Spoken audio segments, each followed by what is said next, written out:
প্রিয় ভাই আমার, খুব কথা ভালো করে শুনে যাবেন। খলিফা হারুন রশিদের দরবারে চিঠির মধ্যে লেখা, খলিফা আজকে আলেপ্পো শহরে 1 মাস হলো বিচারক যিনি তিনি অসুস্থ হয়ে পড়ে আছেন। শহরে বিচার না হওয়ার কারণে চোর ডাকাতগুলি বেড়ে গেছে, চুরি ডাকাতি বেড়ে গেছে, রাহাজানি খুন খারাপি বেড়ে গেছে, বিচারক নাই। আপনি দ্রুত গতিতে একজন বিচারক পাঠিয়ে দিবেন। খলিফা হারুন রশিদ চিঠির উত্তরে লিখলেন, আগামী 1 সপ্তাহের মধ্যে ইরাকের বাগদাদ থেকে সিরিয়ার আলেপ্পোতে নতুন বিচারক পৌঁছায় যাবে। সুবহানাল্লাহ। বিচারক চলে গেলেন। লোকের একজন সকালবেলা একজন বৃদ্ধা নারী বৃদ্ধ মহিলাকে ধরে নিয়ে আসছে।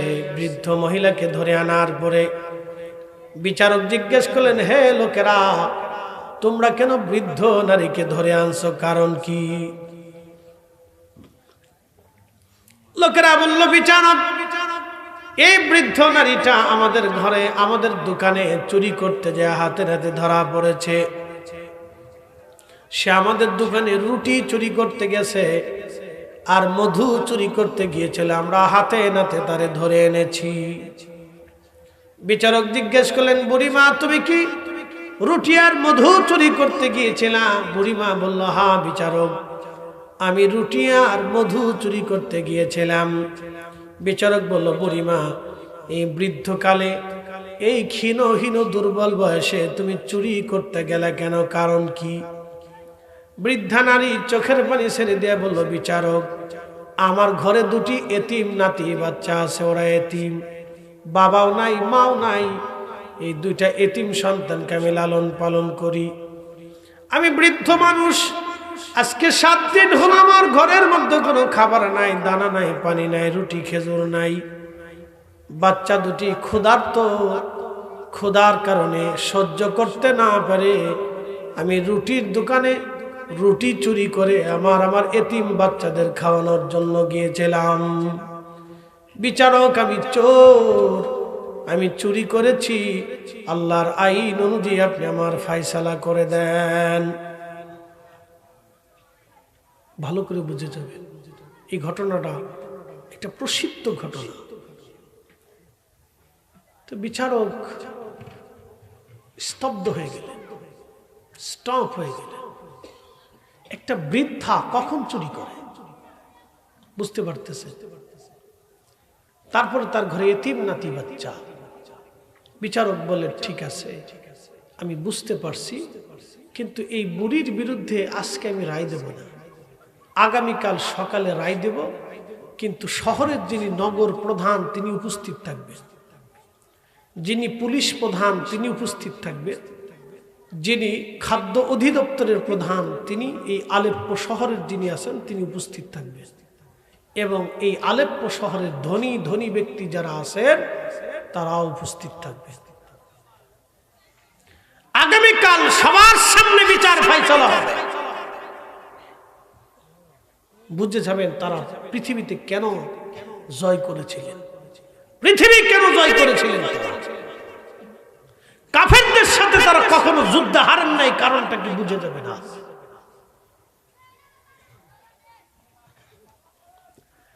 সেই দিন বিচারক বললেন, কাল আগামীকাল সকালবেলা ফায়সালা করবো আমি। পরের দিন সকালবেলা বাদী যারা তারা আসলেন, বুড়ি আসলেন, নগর প্রধান, পুলিশ প্রধান, খাদ্য অধিদপ্তরের প্রধান, ধনী ধনীরা সবাই আসছে। বিচারক বললেন, দেখেন, এই বুড়িমা রুটির দোকানে রুটি চুরি করতে গেল, তার 2টি এতিম নাতি বাচ্চা ঘরের মধ্যে ক্ষুধার্ত, সে রুটি চুরি করতে যায় হাতে নাতে ধরা পড়েছে। সে অকপটে স্বীকার করে সে চুরি করতে গিয়েছিল। আমি একজন বিচারক, আল্লাহর আইন বিধান অনুযায়ী তারা হাত কেটে দেওয়া ছিল আমার দায়িত্ব, কিন্তু তার বৃদ্ধতা স্বাস্থ্যের দিকে তাকাইয়া এবং অকপটে স্বীকার করার জন্য তারা হাত কাটাটাকে আমি মওকুফ করে দিলাম, কিন্তু 100 বেত্রাঘাত আমি তার জন্য নির্ধারিত করলাম। 100টা বেতের বাড়ি থেকে মারতে হবে। 2 নম্বর 100 রৌপ্য দিনার আমি জরিমানা ধার্য করলাম। 100 রৌপ্য দিনার থেকে জরিমানা বাবদ রাষ্ট্রীয় কোষাগারে জমা করতে হবে। এই রায় দেওয়ার পরে বিচারক তার আসন থেকে দাঁড়াইলেন, দাঁড়ায় বললেন, হে সুধী সমাজ, আপনারা শুনে নেন, এই বুড়ি চুরি করতে যায় নাই, বরং তার এতিম নাতি বাচ্চারা 7 দিন পর্যন্ত ক্ষুধার্ত ছিল। সে নিজে ক্ষুধার্ত, সে নিজে চুরি করে নাই, বরং এই রাষ্ট্র তাকে চুরি করতে বাধ্য করছে। এই রাষ্ট্র তাকে চুরি করতে বাধ্য করেছে। মুসলিম খেলাফত তাকে চুরি করতে বাধ্য করে। খলিফা যদি তার ঘরে ঠিক মতো খাবার পৌঁছাইতো, বৃদ্ধ ভাতা তার ঘরে পৌঁছাই দিত, তাহলে এই বুড়ি চুরি করতে হতো না।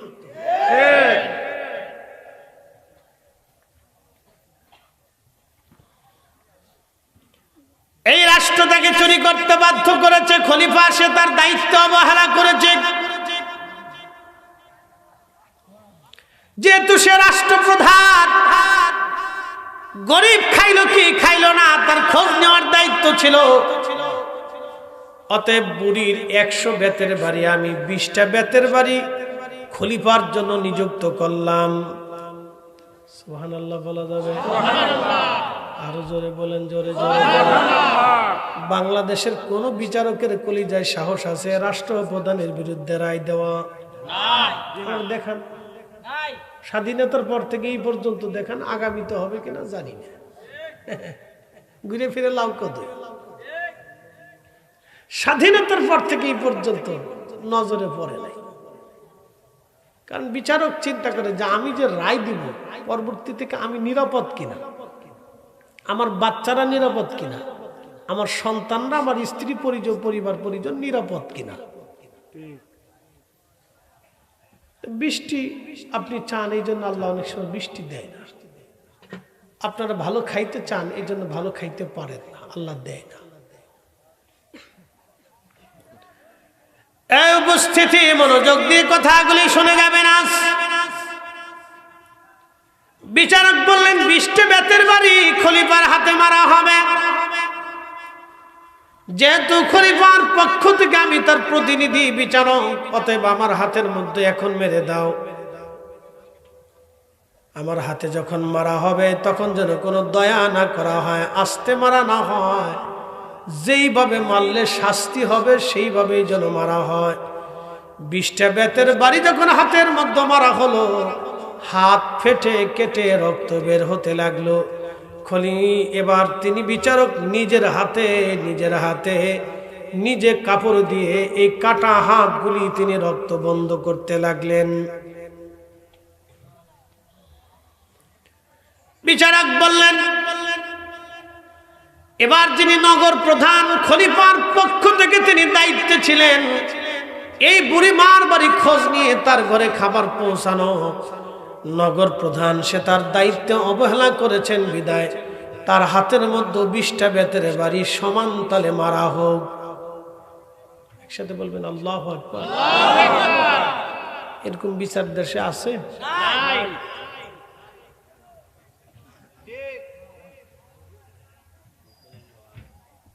এখন বিচার হচ্ছে পক্ষপাতিত্ব বিচার, সব টিভির বিচার।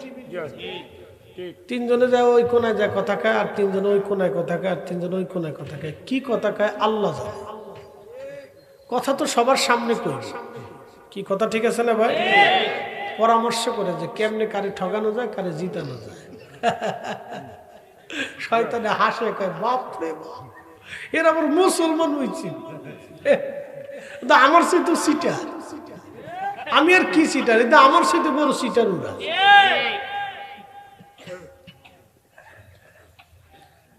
হাজিরিন ভালো করে শুনে যাবেন। আজ আপনি বিচারক এবার রায় দিয়ে দিলেন পুলিশ প্রধানকে তার হাতের মধ্যে 20টা বেতের বাড়ি মারা হোক। শহরের নিরাপত্তা ব্যবস্থা জোরদার করতে পারে নাই, কেন বুড়িমা চুরি করতে গেল, বাধ্য হলো চুরি করতে? পুলিশ প্রধানের কি দায়িত্ব ছিল না খলিফার পক্ষ থেকে? সে কেন দায়িত্ব অবহেলা করেছে? এই পুলিশ প্রধানের হাতের মধ্যে 20টা বেতের বাড়ি মারা হোক। এবার যিনি খাদ্য অধিদপ্তরের প্রধান ছিলেন, বিচারক বললেন তার হাতের মধ্যে 20টা বেতের বাড়ি মারা হোক, কারণ তার দায়িত্ব ছিল খাবার পৌঁছায় দেওয়া। সে বুড়িবার বাড়ি খাবার পৌঁছায় দেয় নাই, অতএব তার হাতের মধ্যে 20টা বেতের বাড়ি মারা হোক। একবার জোরে বলা যাবে কি আল্লাহু আকবার? তেলের গাড়ি তেলে চলে,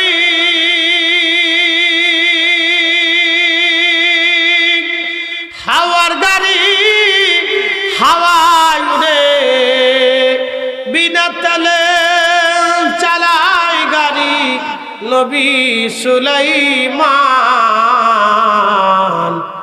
আমরা সেই মুসলমান, আমরা সেই মুসলমান, ঠিক কিনা?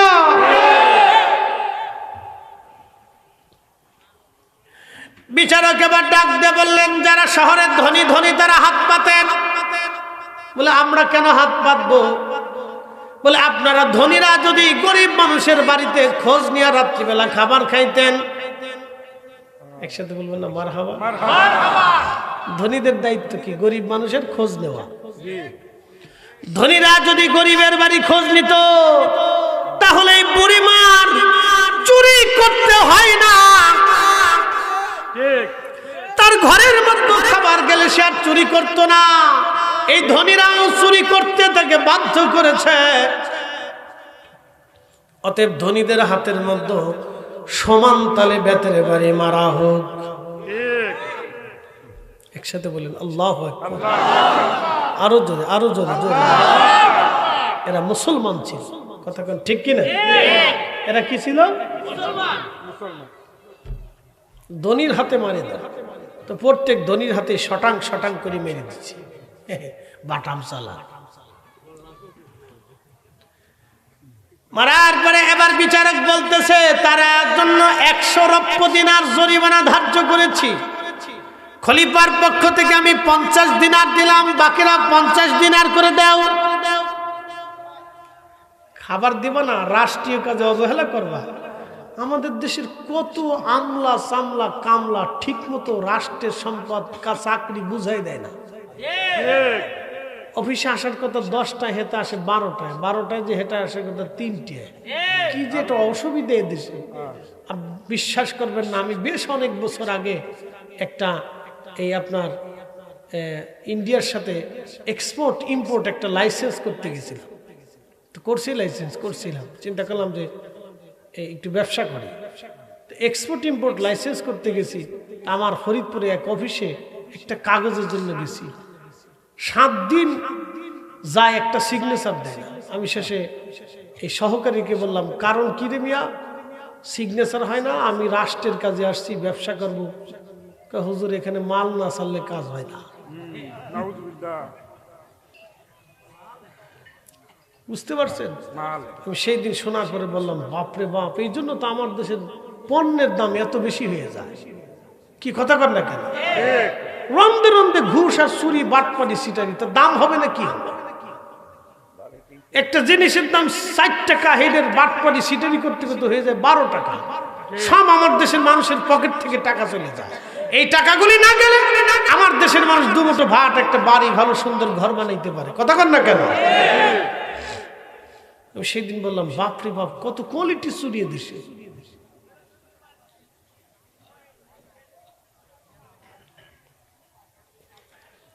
প্রিয় উপস্থিতি, মনোযোগ দেবেন। হাজিরিন, কি বলবো, বলার তোর ভাষা নাই। আমরা চেতনাহীন মুসলমান হয়ে গেলাম। যদি চেতনা থাকতো, দিনের বুঝ আমাদের মধ্যে থাকতো, ন্যায় অন্যায় আমরা বুঝতাম, তাহলে কাজই হয়েছিল। কোনটা ন্যায় কোনটা অন্যায় যদি আমরা বুঝতাম, তাহলে কাজই হয়েছিল কোনটা ন্যায় কোনটা অন্যায়। এইভাবে 50 দিনার করে জমা হওয়ার পরে 300 দিনার জমা হলো, 100 দিনার রাষ্ট্রীয় কোষাগারে জমা করা হলো, 20 দিনার রুটির দোকানদারকে দিয়ে দেওয়া হলো, আর 180 দিনার, এরকম দুঃখিত 400 দিনার জমা হলো। 280 দিনার বুড়িমার হাতে দিয়ে বলা হলো, বুড়িমা বাকি 280 দিনার দিয়ে আপনি সংসার চালাবেন। আর আগামী 1 মাসের মধ্যে আপনি খলিফা রাজ দরবারে উপস্থিত হবেন। খলিফাতুল মুসলিমিন হারুনুর রশিদ রাজ দরবারে সবার সামনে আপনার কাছে ক্ষমা চাবে, কারণ 60টা দিন এতিম সন্তান নিয়ে আপনি ক্ষুধার্ত ছিলেন, অতএব সে সবার সামনে ক্ষমা চাইতে বাধ্য। একসাথে বলবেন আল্লাহু আকবার। তো ঠিক বুঝে নেন, বুড়িমা তার নাতিপুতি নিয়ে এই কাফেলার সাথে রওনা দিয়ে সুদূর সিরিয়ার আলেপ্পো থেকে ইরাকের বাগদাদে উপস্থিত হয়েছে। তো খলিফা হারুনুর রশিদের রাজ দরবার তার ছোটখাটো রাজ দরবার না, বিরাট বড় আলিশান প্রাসাদ রাজ দরবারে ঢুকে খলিফার কাছে যাইতেছে। যখন হেঁটে গেলেন তখন খলিফা এই বুড়িকে দেখার পরে সে তার রাজ সিংহাসন থেকে দাঁড়িয়ে আস্তে আস্তে নিচের দিকে আসলেন। এই বুড়িও কাছে কাছে হেঁটে হেঁটে এসে দেখলেন সেই দিনের বিচারক আজকের খলিফাতুল মুসলিমিন হারুনুর রশিদ ওনার সামনেই দাঁড়িয়ে দিয়েছে। সেই দিন যে বিচার করছিল তিনি সেই আজকের খলিফা, তিনি স্বয়ং নিজেই। একসাথে বলা যাবে না আল্লাহু আকবার। খলিফা হারুনুর রশিদ বলতেছিল, বুড়িমা মাফ করে দিবেন, এই রাজ দরবারে আপনাকে ডেকে নিয়ে আসছি ক্ষমা চাওয়ার জন্য।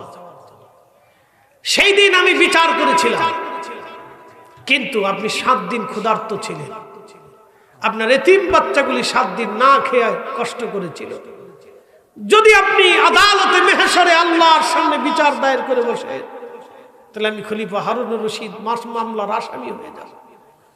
হাসরের ময়দানে আমার এই বিরাট বড় রাজত্ব সিংহাসন সেদিন বিলীন হবে, আমার মুসলমানিত্ব সেই দিন কিচ্ছু কাজে লাগবে না। খলিফা, আমি খলিফাতুল মুসলিমিন হয়েও কোনো কাজ হবে না। বুড়িমা আজকে ডেকে নিয়ে আসছি সবার সামনে, আপনি বলে দেন আপনি আমাকে মাফ করছেন, আর কিয়ামতের ময়দানে আপনি আমার বিরুদ্ধে মামলা করবেন না, আপনি ওয়াদা করে যান।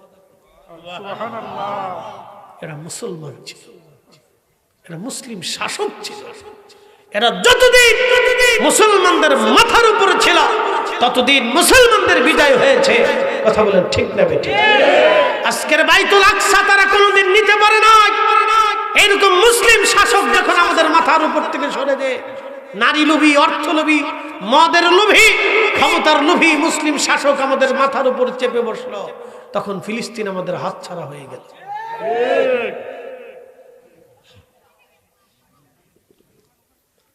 কথা ক্লিয়ার না ভেজাল আছে? ক্লিয়ার কথা। আপনি যতই কাঁদেন, কি করে বিজয় হবে বলেন তো? আমাদের দেশের আরব বিশ্বের মনিবরা তো ইসরায়েল পন্থী। কি কথা কর না কেন? তারা ইসরায়েল পন্থী। তো বিজয় কে করবে?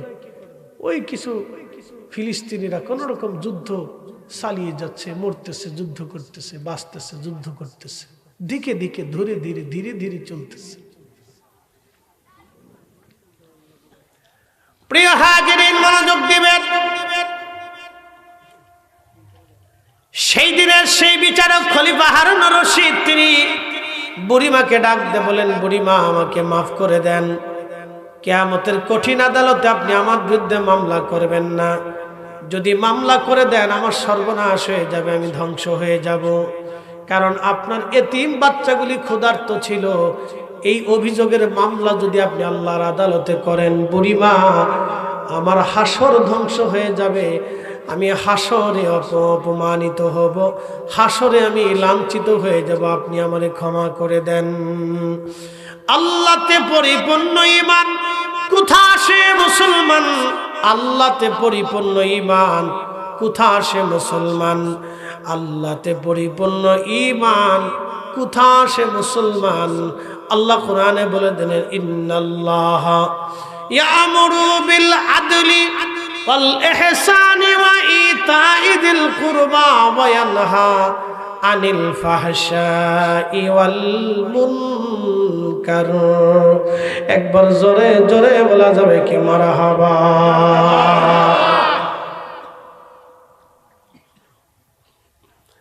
সোহেলপুরবাসী মাইকের আওয়াজ যত দূরে যায় কথাগুলি ভালো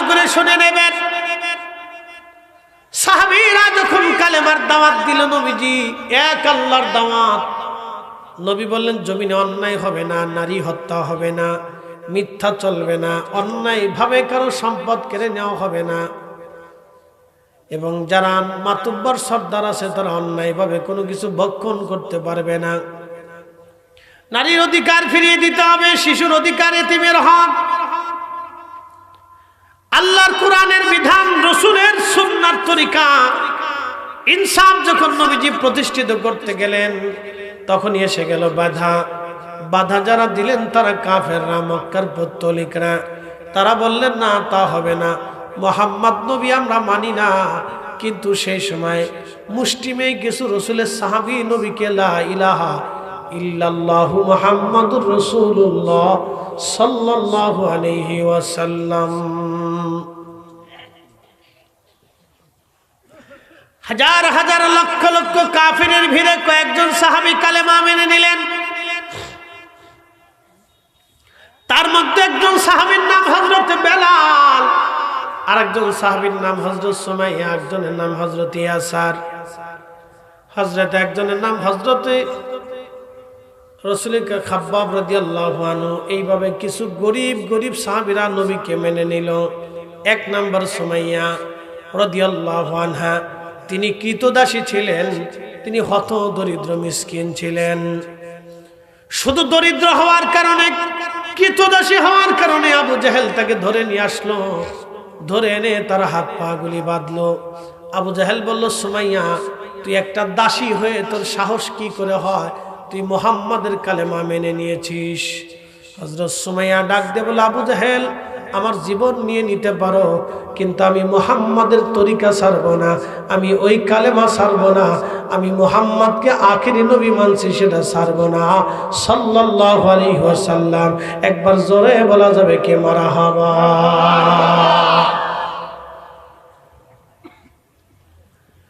সোহেলপুরবাসী মনোযোগ দিয়ে শুনিয়া যান। আবু জাহেল বলল, যদি কালেমা না ছাড়িস তোকে হত্যা করা হবে। সুমাইয়া বলল, রাজি। সুবহানাল্লাহ। আমার দেশের বহু সুমাইয়া উন্না থেকে এক পাশে, সুমাইয়া থেকে আর এক পাশে, কথা বল না কে?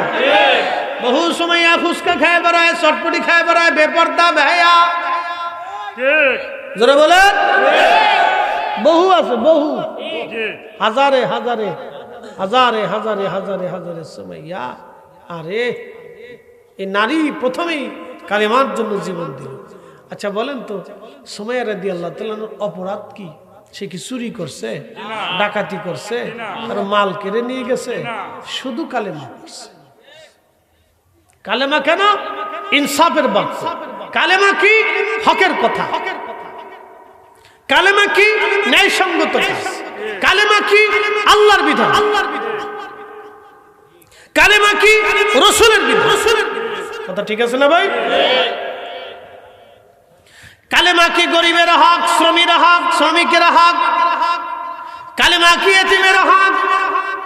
কালেমা কি ভাই ভাইয়ের হক, বোনের হক, সন্তানের হক, স্ত্রীর হক, স্বামীর হক? কালেমা কি মিলেমিশে বসবাস করা? কালেমা কি সমান অধিকার দেওয়া?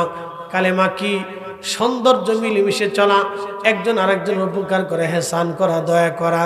কালেমা কি এক আল্লাহতে বিশ্বাসী হয়ে আল্লাহর আইন মেনে নেওয়া? কালেমা কি আখিরাতে বিশ্বাসী হওয়া, পরকালে বিশ্বাসী হওয়া, এক খোদায় বিশ্বাসী হওয়া? এটাই তো কালেমা। এই কালেমা যখন মেনে নিল, ঠিক তখন এক প্রকার কুফার, ডাকাত, সন্ত্রাস তারা সুমাইয়ার প্রতি ঝেপে গেল। হযরত সুমাইয়া বললেন, না, জীবন দিতে রাজি আছি কিন্তু ঈমান দিতে রাজি নাই। তখনই হযরত সুমাইয়া রাদিয়াল্লাহু আনহার গুপ্তাঙ্গে আবু জাহেল বর্ষা দিয়ে খুঁচি খুঁচি খুঁচি খুঁচি খুঁচি খুঁচি নির্মম ভাবে তাকে হত্যা করা হলো। আহা, যখন আবু জাহেল তাকে বর্ষা দিয়ে বারে বারে বারে বারে আঘাত করত, হযরত সুমাইয়ার আর্তচিৎকারে আকাশ পাতাল ভারী হয়ে গেল। সুমাইয়ার গগন বিদারী আওয়াজে মক্কার আকাশ পাতাল ভারী হয়ে গেল, কিন্তু তাকে সাহায্য করার জন্য কেউ আসে নাই। শুধু সুমাইয়া বলতেছিল, ইয়া রাব্বি, যে সত্যটা বুকে ধারণ করেছি, যে কালেমা আমি গ্রহণ করেছি, ইয়া রাব্বি আল্লাহ, যে কালেমা গ্রহণ করেছি আল্লাহ, আমার হৃদয় থেকে সেই কালেমা তুমি বের করে দিও না আল্লাহ, আমার হৃদয় থেকে সেই কালেমা তুমি বের করে দিও না আল্লাহ। হযরত সুমাইয়া রাদিয়াল্লাহু আনহা শহীদ হয়ে গেলেন। রব্বানা লা তুজিগ কুলুবানা বা'দা ইয হাদাইতানা ওয়া হাব লানা মিন লাদুনকা রাহমাতান ইন্নাকা আনতাল ওয়াহ্হাব। হে আমাদের রব, হেদায়েতের রাস্তা দেখানোর পরে গোমরা বানায় দিও না আল্লাহ। আহলে সুন্নাত ওয়াল জামাতের অনুসারী বানানোর পরে বেঈমান বানায়ও না, বাতিল বানায়ও না। একবার জোরে জোরে বলা যাবে কে আমিন। তেলের গাড়ি তেলে চলে,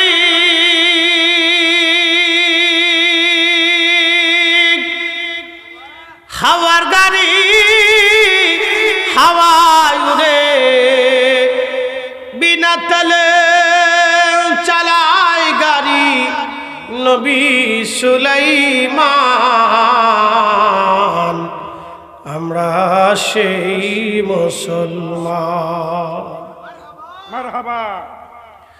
হযরত ইয়াসার সুমাইয়ার স্বামী হযরত ইয়াসার রাদিয়াল্লাহু আনহুকে ধরে আনা হলো। ইয়াসার, তোর চোখের সামনে তোর স্ত্রীকে হত্যা করেছি, তুই কি ঈমান ছাড়বি?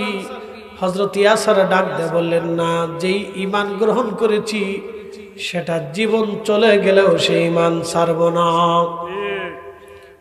আজকে আমরা মসজিদে জুতা চুরি করি, মাহফিলে এসে জুতা চুরি করি, এক টুপলা খিচুড়ির বদলেতে দুই টুপলা ধরি। কি কথা কন না কেন? রাস্তায় 500 টাকার নোট পড়ে থাকলে আপনার পকেটে করে হেঁটে নিয়ে চলে যায়। আমরা মুসলমান, আবার চিন্তা করি মরে যাওয়ার পরে জান্নাত পাবো। এই জান্নাতের আশা যারা করবে তারা নিছক বোকা বোকা বোকা। আমরা মুসলমান আর তারাও মুসলমান, এক মুসলমান না। হযরত ইয়াসার বললেন, আমার স্ত্রীকে শহীদ করেছ, এ আবু জেহেলের দল, আমাকেও তোমরা হত্যা করবে, কিন্তু আমি ঈমান ছেড়ে দেব না। যে কালেমা গ্রহণ করেছি সেই কালেমা আমি ছাড়ব না। কালেমার অর্থ কি? কালেমার অর্থ হলো পৃথিবীতে ন্যায় সঙ্গতভাবে চলা, অন্যায় না করা, হারাম না খাওয়া, জুলুম না করাই হলো কালেমার শর্ত। কি কথা কর না কেন? নতুবা মুসলমান হয়ে কোনো লাভ আছে? কালেমার শর্ত হচ্ছে আপনাকে পৃথিবীতে আল্লাহর বিধানে রসুলের তরিকায় চলতে হবে। ওই বিশ্বাস, ওই আমলে, ওই জিন্দেগিতে চলার নামই হচ্ছে কালেমার শর্ত। তো রসুলের সাহাবী ইয়াসার রাদিয়াল্লাহু আনহু বললেন, তোমরা আমাকে হত্যা করতে পারো, কিন্তু কালেমা ছাড়বো না। আপনি চিন্তা করতে পারছেন, চোখের সামনে তার স্ত্রীকে নির্মমভাবে বর্ষায় আঘাত করে করে হত্যা করা হয়েছে, কেউ সাহায্য করতে আসে না। ইয়াসার রাদিয়াল্লাহু আনহু দুই পায়ের মধ্যে রশি বাঁধা হলো, দুইটি উটির গলার মধ্যে রশি বেঁধে দেওয়া হলো, দুইটা উট দুই দিকে ছেড়ে দেওয়া হলো। উট একবার দৌড়ায় যায়, আবার ফেরত আসে, পা ছিঁড়ে গেল, চামড়া ছিঁড়ে গেল, মাঝখান থেকে চিরে ফেরে ফেরে ফেরে ফেরে একজন সাহাবী শাহাদাতের মর্যাদা নিয়ে নিলেন। কিন্তু ইমানদার ইমান নষ্ট করলেন না, কাফেরের কাছে মাথা নত করেন নাই। একসাথে বলা যাবে আল্লাহু আকবার। না না হয় না, আরো জোরে বলেন আল্লাহু আকবার। হাত উঁচা করে বলেন আল্লাহু আকবার। আমরা সেই মুসলিম, আমরা সেই মুসলিম। কথা বলেন ঠিক না? আহা, হযরত ইয়াসার শহীদ হলেন। বেলাল রাদিয়াল্লাহু আনহুকে ধরে আনা হলো, কৃতদাস, হত দরিদ্র। যদি কোনোদিন সৌদি আরবে যান হজে, তাহলে দেখবেন আফ্রিকান কিছু হাজি দেখা যায়। বেলালের দেশের মানুষ, সোমালিয়া, ঘানা, ইথিওপিয়া, কেনিয়া, এই অঞ্চল হচ্ছে বেলালের দেশের মানুষ। সুবহানাল্লাহ। দেখলে বুঝবেন যে কি কালার কালা, কি বিকট চেহারা, তাদের নাক, তাদের বডি, তাদের হাত, তাদের পা দেখলে বুঝবেন যে বাপরে বাপ, কতদিন জানি না হাত সাবান দিয়ে ধুইছে, কতদিন জানি না পা ঠিক মতো ধুইছে, পা ফেটে গেছে, জুতা নাই, স্যান্ডেল নাই, কোনো রকম এক পোশাকে তারা হজ করতে আসছে। রাস্তার পাশে বসে থাকলে খাবার দিলে খায়, না দিলে চায়ে থেকে তসবিহ পড়তে থাকে। সুবহানাল্লাহ।